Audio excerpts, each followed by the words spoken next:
Hey there, happy Monday night, April 27th, which means it's the 27th day of National Poetry Month. And also, we've got 4 days of this left. That's it. We are getting ready to undertake the second third of book 11. And in that, we're getting ready to hear from Adam. We've heard from Eve. And they're responding to what they're basically learning is their sentence.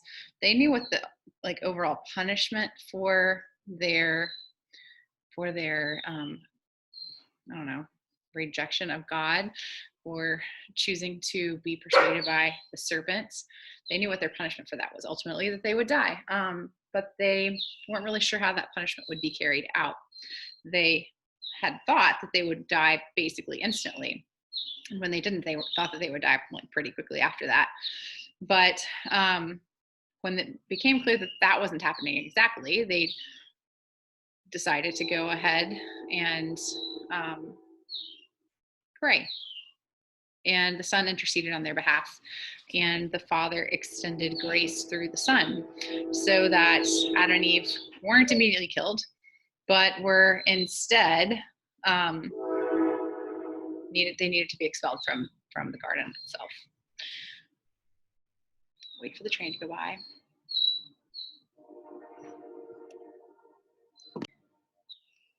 And along with that, they are going to end up finding out, well, at least Adam's going to end up finding out a lot more about the future, not just of them, but really of mankind. Milton loves his symmetry. So this standing and looking at the picture of the future, someone being told or someone telling a picture of the future to a less knowing entity. We should be hearing echoes of the Father talking to the Son. I think in book 3, we should, so that should be ringing in your ears, I assume. And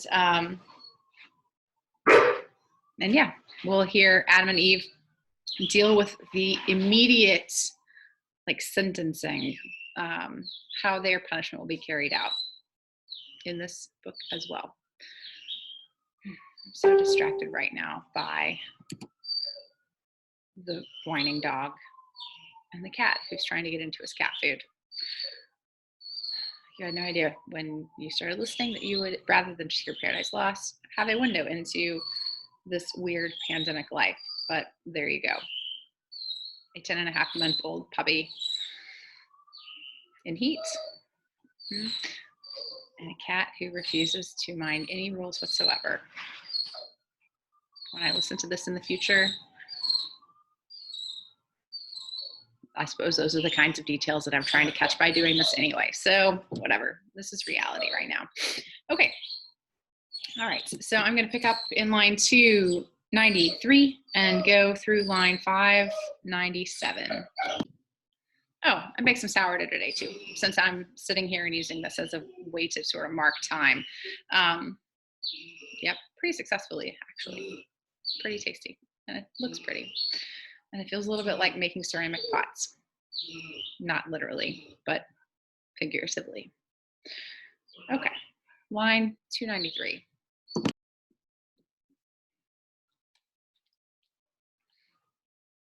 So if you remember, we've just heard from Eve exclaiming sort of from behind her, almost feels like it's from behind a little wall or around the corner or something.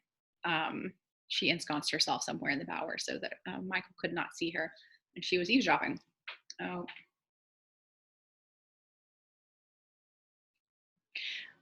My worst and favorite kinds of puns are the ones that I walk into without realizing it until they come out of my mouth. All right. So we hear her exclaim in devastation and forlornness about having to be cast out from paradise. And then we get Adam's response. Adam, by this from the cold, sudden damp recovering, and his scattered spirits returned, to Michael thus his humble words addressed. Celestial, Whether among the thrones or named of them the highest, for such of shape may seem prince above princes, gently hast thou told thy message, which might else in telling wound, and in performing end us. What besides of sorrow and dejection and despair our frailty can sustain, thy tidings bring, departure from this happy place, our sweet recess, and only consolation left familiar to our eyes. All places else inhospitable appear and desolate, nor knowing us, nor known. And if by prayer incessant I could hope to change the will of him who all things can, I would not cease to weary him with my assiduous cries. But prayer against his absolute decree no more avails than breath against the wind, blown stifling back on him that breathes it forth. Therefore to his great bidding I submit. This most afflicts me, that departing hence, and from his face I shall be hid, deprived his blessed countenance. Here I could frequent, with worship, place by place where he vouchsafed presence divine, and to my sons relate. On this mount he appeared, under this tree stood visible, here with him at this fountain talked. So many grateful altars I would rear of grassy turf, and pile up every stone of luster from the brook, in memory of or monument to ages, and thereon offer sweet-smelling gums and fruits and flowers. In yonder nether world, where shall I seek his bright appearances or footstep trace? For though I fled him angry, yet recalled to life prolonged and promised race, I now gladly behold, though but his utmost skirts of glory, and far off his steps adore. To whom thus Michael with regard benign, Adam, thou knowest heaven his, and all the earth, not this rock only. His omnipresence fills land, sea, and air, and every kind that lives, fomented by his virtual power and warmed. All the earth he gave thee to possess and rule, no despicable gift. Surmise not then his presence to these narrow bounds confined of paradise or Eden. This had been perhaps thy capital seat, from whence had spread all generations, and had hither come from all the ends of the earth to celebrate and reverence thee, their great progenitor. But this preeminence thou hast lost, brought down to dwell on even ground, now with thy sons. Yet doubt not but in valley and in plain, God is as here, and will be found alike present, and of his presence many a sign still following thee, still compassing thee round with goodness and paternal love, his face express, and of his steps the track divine. Which that thou mayest believe and be confirmed, ere thou from hence depart, know I am sent to show thee what shall come in future days to thee and to thy offspring. Good and bad expect to hear, supernal grace contending with sinfulness of men, thereby to learn true patience, and to temper joy with fear and pious sorrow, equally inured by moderation either state to bear, prosperous or adverse. So shalt thou lead safest thy life, and best prepared and endure thy mortal passage when it comes. Ascend this hill. Let Eve, for I have drenched her eyes, here sleep below, while thou to foresight wakest, as once thou sleepest, while she to life was formed. To whom thus Adam gratefully replied, Ascend, I follow thee, safe guide, the path thou leadest me, and to the hand of heaven submit. However chastening, to the evil turn my obvious breast, arming to overcome by suffering, and earn rest from labor won, if so I may attain. So both ascend in the visions of God. It was a hill of paradise, the highest, from whose top the hemisphere of earth in clearest ken stretched out to amplest reach of prospect lay. Not higher that hill, nor wider looking round, whereon for different cause the tempter set our second Adam in the wilderness, to show him all the earth's kingdoms and their glory.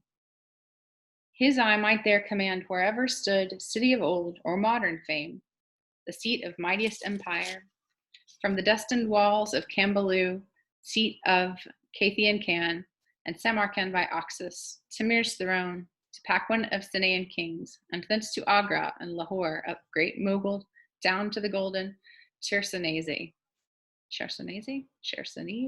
or where the Persian in Ecbatan sat, or since in Hespehan, where the Russian Tsar in Moscow, or the Sultan in Byzance, Turkestan born. Nor could his eye not ken the empire of Negus to his utmost port, Erkoko, and the less maritime kings, Mombasa and Quiloa, and Mayland and Sofala, through Ophir, to the realm of Congo and Angola farthest south, and thence from Niger fled to Atlas Mount, the kingdoms of Almansor, Fez and Sousse, Morocco and Algiers, and Tremisen, or on Europe thence, and where Rome was to sway the world.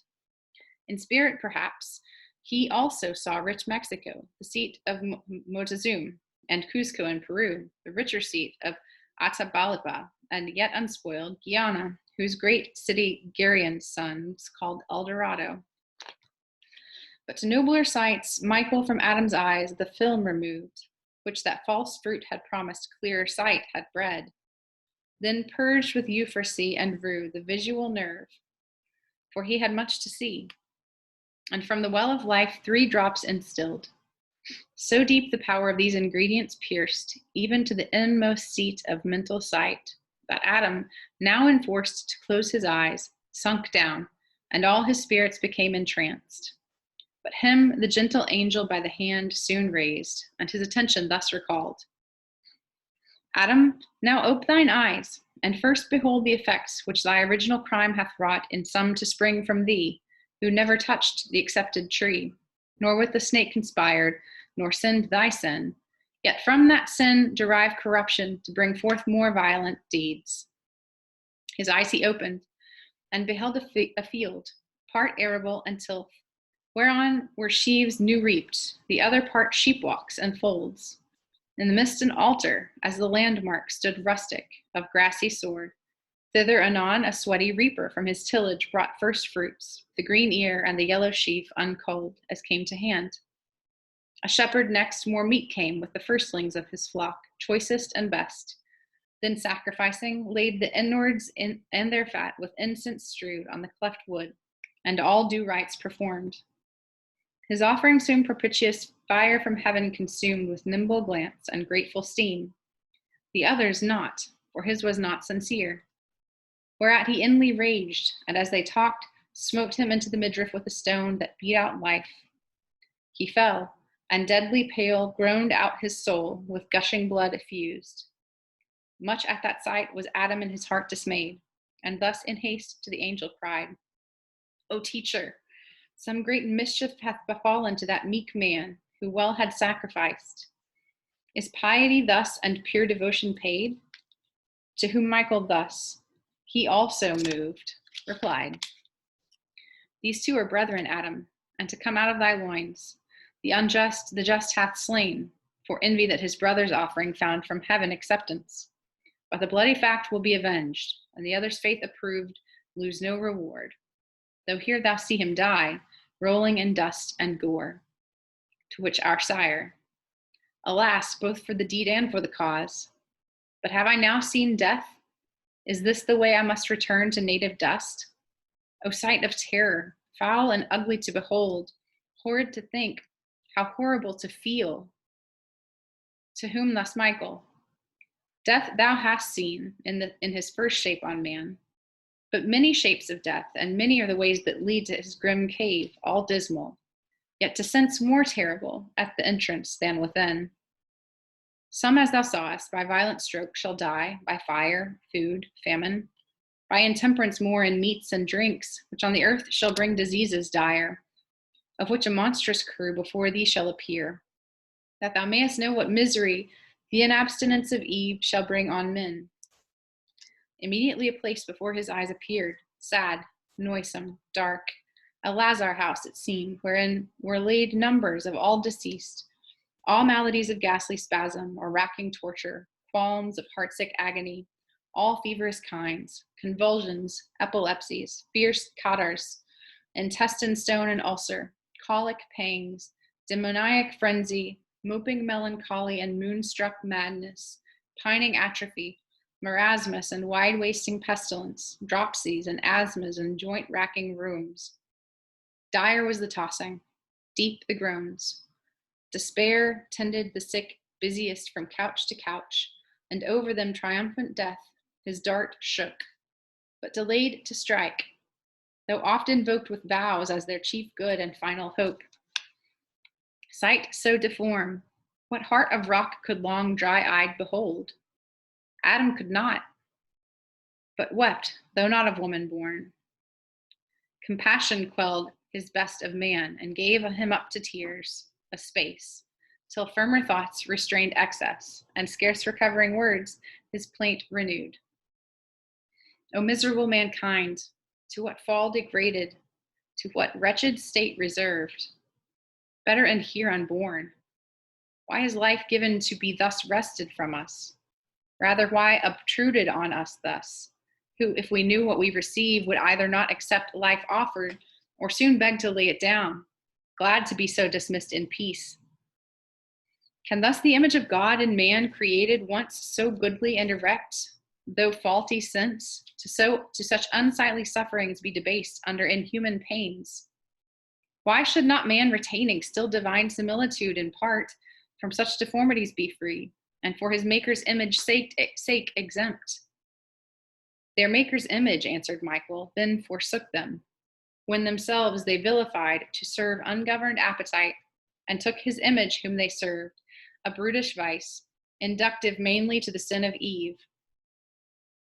Therefore, so abject is their punishment, disfiguring not God's likeness, but their own, or of his likeness, by themselves defaced while they pervert pure nature's healthful rules to loathsome sickness worthily, since they God's image did not reverence in themselves.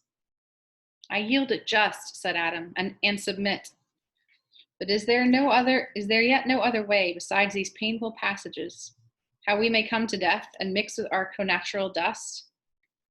There is, said Michael, if thou well observe the rule of not too much, by temperance taught in what thou eatest and drinkest, seeking from thence due nourishment, and not gluttonous delight, till many years over thy head return.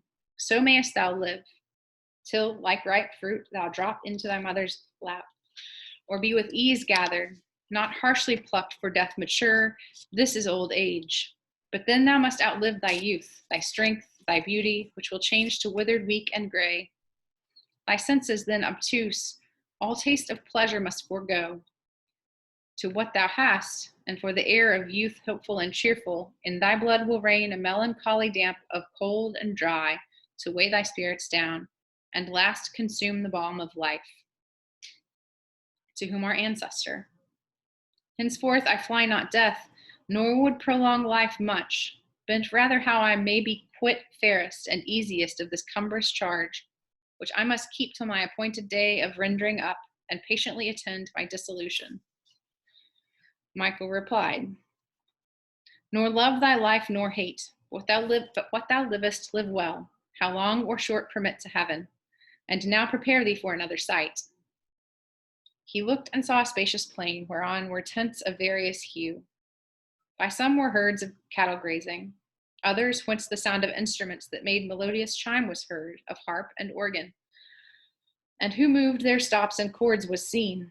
His volant touch instinct through all proportions low and high, fled and pursued, transverse the resonant fugue.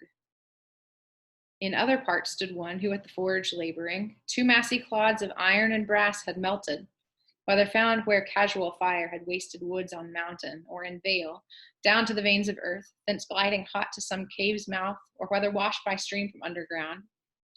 The liquid ore he drained into fit molds prepared, from which he formed first his own tools, then what might else be wrought fusile or graven in metal. After these, but on the hither side a different sort, from the high neighboring hills, which was their seat, down to the plain descended. By their guise just men they seemed, and all their study bent to worship God aright, and know his works not hid, nor those things last which might preserve freedom and peace to men. They on the plain long had not walked, when from the tents behold a bevy of fair women, richly gay in gems and wanton dress. To the harp they sung soft amorous ditties, and in dance came on. The men, though grave, eyed them, and let their eyes rove without rein, till in the amorous net fast caught they liked, and each his liking chose. And now of love they treat till the evening star, love's harbinger, appeared. Then all in heat they light the nuptial torch, and bid invoke Hymen, then first to marriage rites invoked. With feast and music all the tents resound. Such happy interview and fair event of love and youth not lost, songs, garlands, flowers, and charming symphonies attached the heart of Adam, soon inclined to admit delight, the bent of nature, which he thus expressed.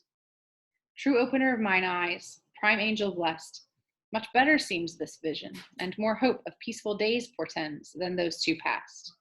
Those were of hate and death, or pain much worse.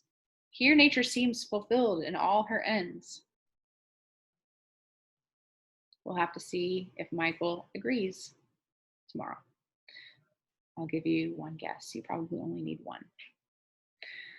All right. So tomorrow we will see the rest of the visions of the future. Round out book 11. All right. On that note, good night.